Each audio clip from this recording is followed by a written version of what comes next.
వివిధ రకాల పెట్టుబడుల పేరుతో ప్రజలను మోసం చేస్తూ దేశవ్యాప్తంగా వందల కోట్ల రూపాయలను కాజేసిన నేరగాళ్ల గుట్టును హైదరాబాద్ సైబర్ క్రైమ్ పోలీసులు గుట్టురట్టు చేశారు.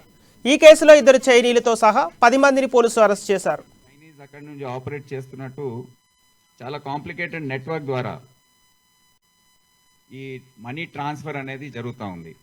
1,50,000 ఇంతమంది దేశవ్యాప్తంగా ఈ యాప్స్ ద్వారా ఇన్వెస్ట్మెంట్ చేయడంతో అన్ని ఎటువంటి ఈ వర్చువల్ అకౌంట్స్ ఏంటంటే బ్యాంకింగ్ సిస్టమ్కి అధిగమించి ఇవి ఆపరేట్ చేస్తున్నాయి. అంటే even the banking system is not ఒక ప్రాంతం నుండి ఇంకో ప్రాంతానికి వర్చువల్ అకౌంట్లో ట్రాన్స్ఫర్ చేసినప్పుడు it is out of the view of investigation and regulatory authorities. So this is a very serious. ఎంత పెద్ద ఎత్తున ఈ విధంగా ఈ ఫ్రాడ్స్, ఈ విధంగా ఇది ఇన్వెస్ట్మెంట్ ఫ్రాడ్, ఇదే కాకుండా హవాలా మార్గంలో అకౌంట్స్ ఏదైతే ఓపెన్ అయ్యాయో వర్చువల్ అకౌంట్స్, దాంట్లో 2 హైదరాబాద్ వాసులకు సంబంధించినవి, Syed Sultan and Mirza Nadeem Baig.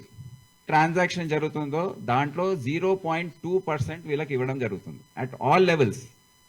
Right from అంటే మీరు అకౌంట్స్ చేసి ఓపెన్ చేసి వాళ్ళకి అప్పచెప్పాలి, వాళ్ళు ఆపరేట్ చేసుకుంటారు, మీకు 0.2% కమిషన్ ఏదైతే అమౌంట్ దాంట్లోకి మాకు 1.2 lakh పర్ ట్రాన్సాక్షన్ ఇస్తున్నారు.